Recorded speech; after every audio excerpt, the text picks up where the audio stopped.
一些朋友啊，一听说我要生孩子，就跟我要去犯罪了一样。他说：“欧莫，不要冲动啊，你迈出这一步 ，almost 没有回头路啊，这辈子就完了，值得吗？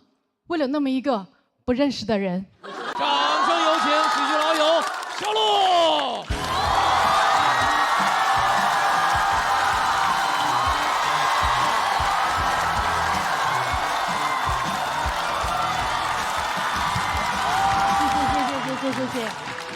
谢谢，谢谢，大家好，我是小鹿啊。过去这一年呢，我一直都在忙一个项目，备孕。我知道你们现在心情很复杂，人类的本能让你们想说耶，网络的情绪让你们想说咦，所以现在你们的心情起伏啊，就可以用一句歌词来形容，就是耶咦耶咦耶耶哦，你们最终的情绪就是啊哦。还好，我周围一些朋友啊，一听说我要生孩子，就跟我要去犯罪了一样。他说：“欧莫，不要冲动啊，你迈出这一步 ，almost 没有回头路啊，这辈子就完了，值得吗？为了那么一个不认识的人。”我知道啊，这都是关心，但关心的有点太早了。怀孕哪那么容易啊？我备孕很久了，一直都没啥动静。后来就跟我的生育搭子托马斯去看医生啊，医生一听，这个操作频率如此之低，就跟我们说你们这个不叫备孕，叫随缘，肚子没动静很正常，因为人也没什么动静。哦呦，这句话真的是触碰了我的逆鳞了，我就开始发力了。不错过任何的风口，大练钢铁直男。我全国巡演，一到排卵期就会宣托马斯前来侍寝。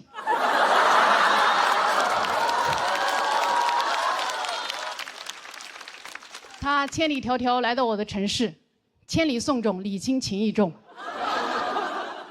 连续几个月的劳动派遣。高铁、飞机票也花了不少钱了，这也算是重金求子了。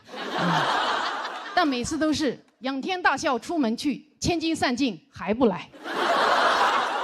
于是呢，我又回医院做了仔细的检查，这回好了，不孕不育治好了我的生育焦虑。我输卵管堵塞，有多堵呢？这么跟你们说吧，我的两侧输卵管呀，堵得就像中国这两个脱口秀上升通道一样。你想出人头地，但是左右为难，最后只能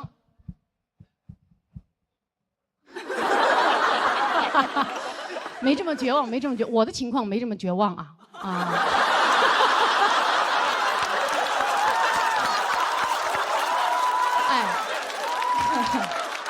这以前算不孕不育，现在还有的救啊！现在是可以做试管婴儿的，很多人可能对试管婴儿没什么概念，对吧？我跟大家解释一下，首先合法。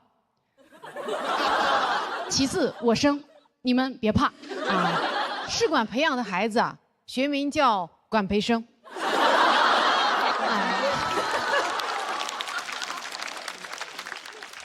自从考虑做试管之后啊，现在我在看托马斯，他都不是一个人了，他就是一管人。我现在经常跟他说有劳了，管人。他说哪里，举手之劳。还是您能者多劳呀。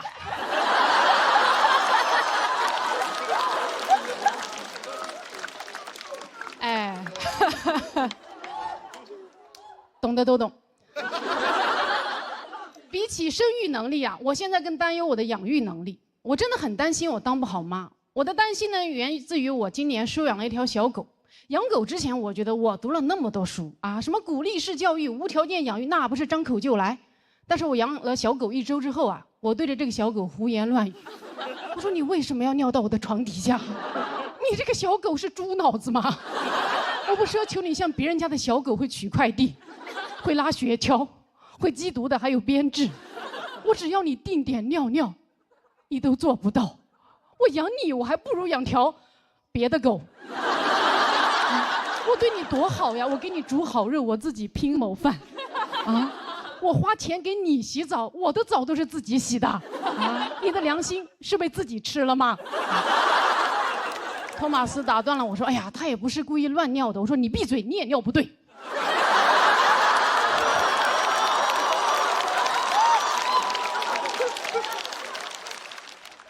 他说：“我可以改，我可以改，但他只是个小狗嘛，他快乐就好。”我说：“他都不听话，他凭什么快乐？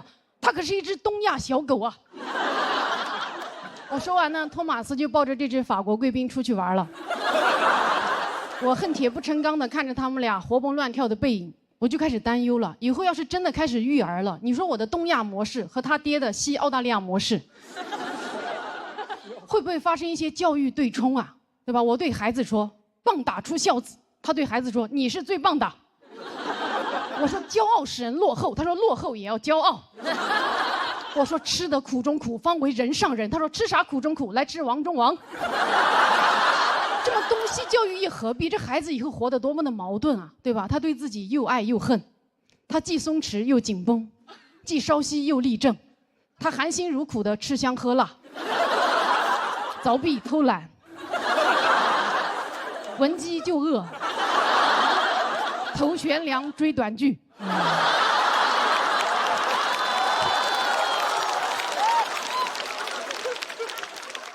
我担心自己养不好孩子，但总有人跟我说：“哎呦，你生了自然就会养了，怎么可能自然就会了？”哎，你想说脱口秀不会写段子，我可不敢跟你说没有关系，你上台了，梗自然就冒出来了。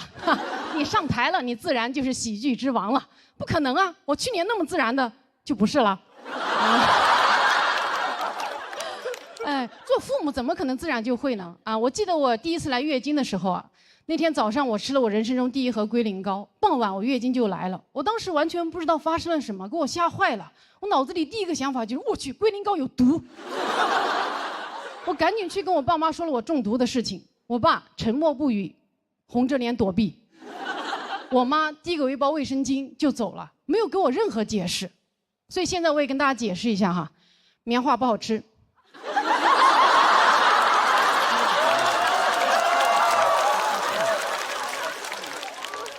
拉嗓子，建议外敷不要内服啊。我母职焦虑还有一个重要原因，是因为我们这一代是中国第一代开始吐槽原生家庭的人啊，鄙人也是其中的中流砥柱。所以我养孩子就会有那种我一定要养得比我的父母更好的胜负欲，我要让我的父母看到我的教育成果之后，对我俯首称臣，说：“哎呦，甘拜下风啊！还是您会培养孩子呀！您看看我养出来的是个什么东西呀！”哎，我一生要强，真的好怕当妈塌房，所以我就想，为什么做父母没有资格考试啊？啊，就像律师执业资格证一样，咱也去考考母职资格证、父职资格证，爸爸考公，妈妈考母，更适合东亚宝宝的应试生育，对吧？有证书不一定能给孩子托举，但是能给我托底。这样以后我的孩子在诋毁原生家庭，我就不需要像现在的父母一样对着孩子痛哭流涕说：“啊，爸爸妈妈也是第一次做爸爸妈妈呀，哭得哟，那个行得哦。”不需要这样了，我会理直气壮地把我的证书敷到孩子的脸上，情绪稳定地跟他说：“宝贝，抱怨原生家庭是很正常的，怪别人是人类的本能。但爸爸妈妈这边呢，也是国家认证的职业爸爸妈妈哟。咱们这个原生家庭是符合国标的。如果你还是不满意的话，建议你把自己重新养一遍啊！我当你是家人才告诉你哦。聪明宝宝都爱喝的飞鹤奶粉，用12亿公益生育补贴，补贴奶粉钱给孩子爱的贴贴，爱还爱还爱还哟。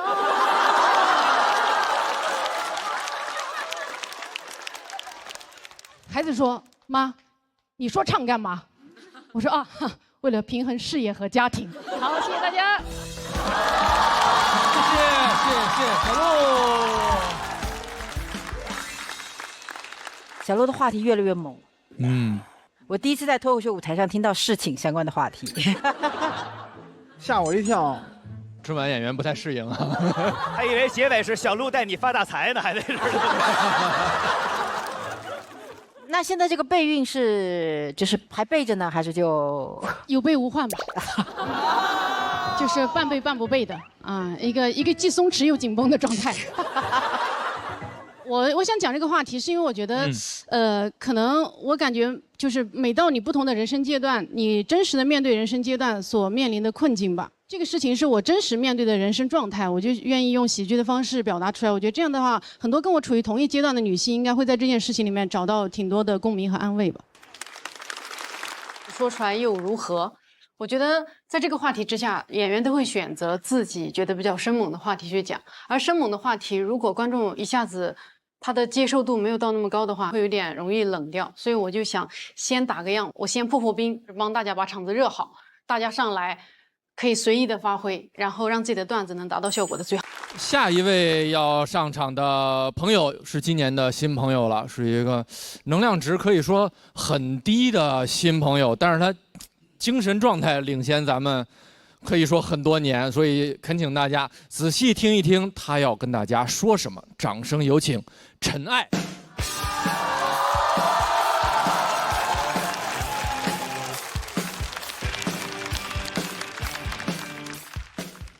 Hello， 大家好，我叫陈艾。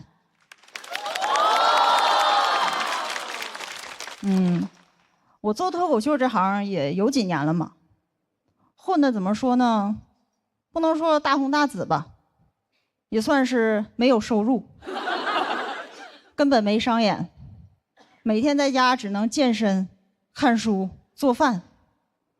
但我发现我现在的生活，跟网上那些成功人士晒出来的生活，有点高度重合，搞得我都很怀疑，我真失败了吗？不会太成功了吧？但我越想越觉得我跟那些成功人士很像，他们的钱在兜里，我的钱也是，也在他们兜里。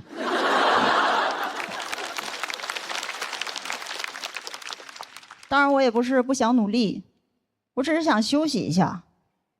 有人说那我懂了，你想 gap 一下 gap year。 对，但我不是想 gap year， 我想 gap life。 去年过得确实不太好，租的房子也一直出事儿，到处搬家，抑郁症也发作了。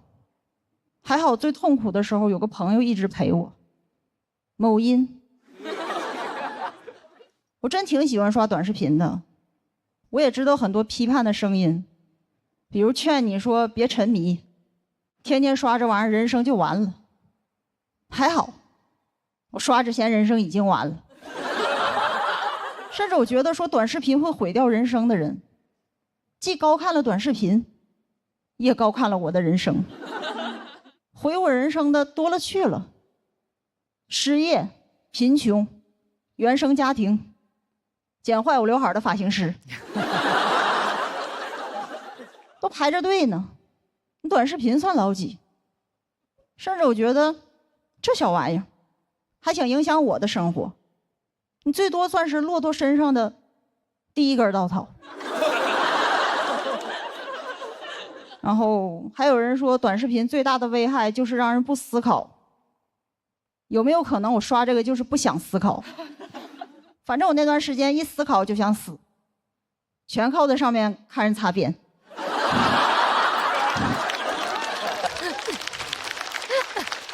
具体看什么我也不细说了，导演不让，说只能浅浅带一嘴。我说懂了，让我擦边。真的，我这个人没别的优点，就是爱上头。刷这东西一天上头10多次，我没从头上下来过，上面全是我的 crush。真太快乐了，根本舍不得死。所以他们擦的是自己的边，救的是我的命，都是活菩萨。我给那钱也不是打赏，那就是香火钱。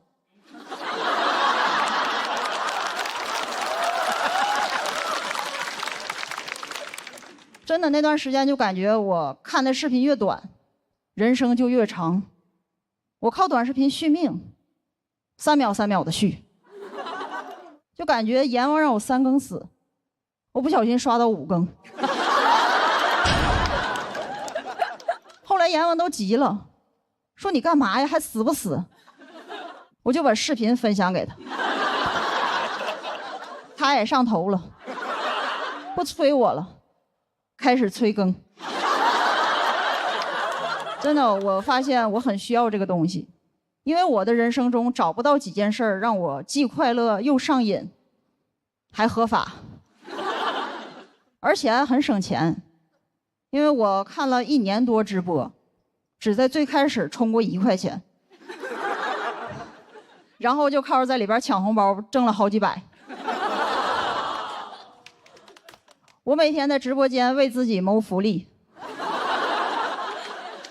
所以虽然我现在没商演，但已经达成了脱口秀演员的最高成就，在直播间捞钱。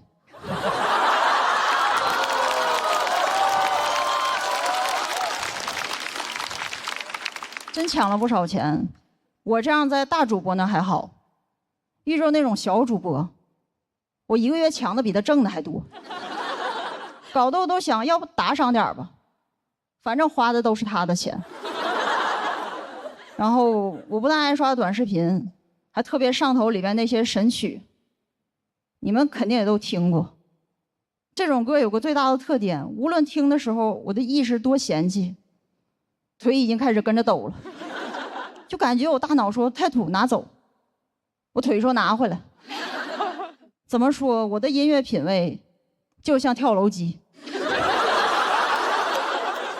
听多了，我在大数据那儿的用户画像就有点变了。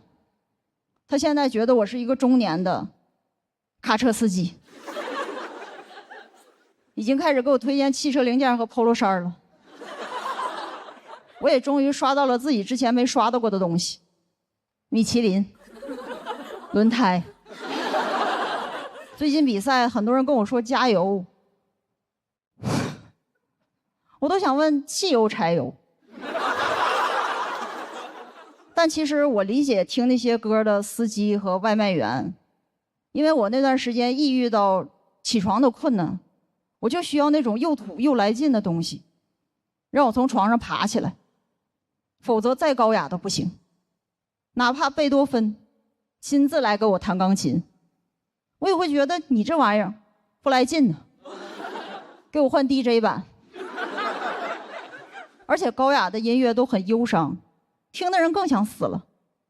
什么命运交响曲，对我来说那是送命交响曲。品味上去了，我人下去了。我们这次主题叫说出来就如何。其实我真的很想说，对于我们很多人来说，活着已经很难了，真的顾不上高雅。甚至我觉得说我们不高雅那些人也没有多希望我们活着。所以我也不用多说，有相似经历的人会理解。而我现在只想跟他们说，再撑一撑，先别跳楼，听跳楼机。讲到这，谢谢大家。谢谢陈爱，谢谢你的表演。投票倒计时，3、2、1，请锁票。再次谢谢陈爱。我还是先问问天真姐吧，因为天真姐之前也挺喜欢陈爱这个冷峻的风格的，是吧？对，我觉得每个人身上有一种生命色彩，每个人的色彩颜色是不一样的。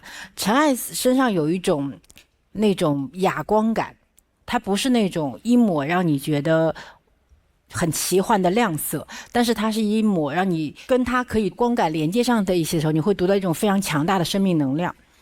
就你虽然讲的是这种很冷峻的、甚至带一点冷漠的表达，但是背后是对生命巨大的热爱。我希望你能够在这个舞台上一直讲下去。如果离开这个舞台，有更广大的舞台可以迎接你。因为我想你可能不是所有人都会喜欢的那个类型，甚至会有一些人完全跟你是对立面的，但是没关系，因为一定会有人很喜欢你。我觉得和这些很喜欢你的人做连接就好了。谢谢天真姐。我很喜欢你。大林呢？我就是很喜欢他，然后我是觉得今天你有点嘴下留情了，对，因为特别喜欢听你骂我们，然后是因为他其实没有针对谁，他只是在说一件特别正确的事情，但我觉得前面我听着还特别舒服，越往后说越有一些温情了。我还想听你那些个我们可能也曾经一闪而过的念头，但是可能我们就让它放任它就这么过去了。但是你敏锐地捕捉到了它，然后讲给我们听，好吗？好。谢谢你。这妹子，我觉得你应该多写这样的东西，多写，然后你不要在意跟他们是怎么看待你，他们笑不笑，就这跟你都没有任何的关系。不在意。对呀，你不要在意，你就多写，多刷短视频。你每天刷多长时间短视频？睁眼就看。跟王朔是一样的状态。我们现在是不是耽误你时间了？你回去赶紧看看去。你可以一边刷一边听我们聊。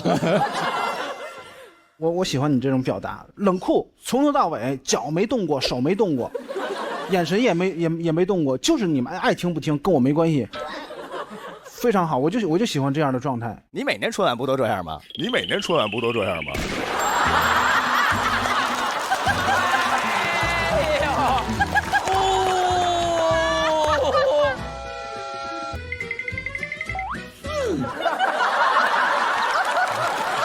对，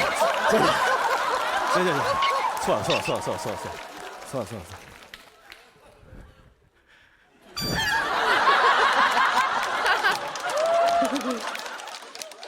最酷的就是此刻陈爱仍然一动不动。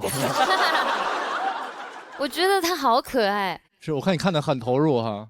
是今天我看到的第一个表演，我不舍得在中间打断他。对，我想要完整的听完他的每一个细节，因为他太不一样了。然后身为创作者，可能我们的种类不一样，但我觉得负能量也是能量。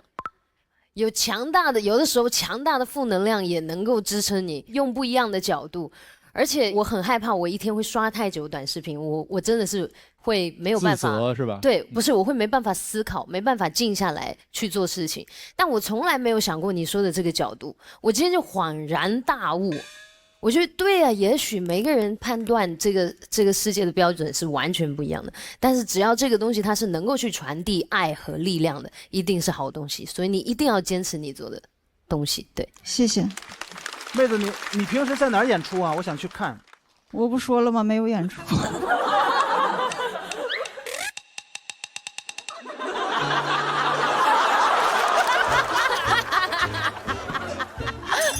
给岳老师来一个助听器吧。这儿也不行，这儿也不行。这种淡淡的死感。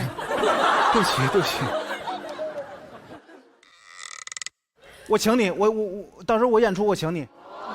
谢谢。刚刚岳老师问他在哪里演出什么的，因为其实我很开心，陈爱今年在节目里她的风格被大家这么的热爱深爱。我觉得人就是像他这样，你活得特别，想得特别，才能说得特别。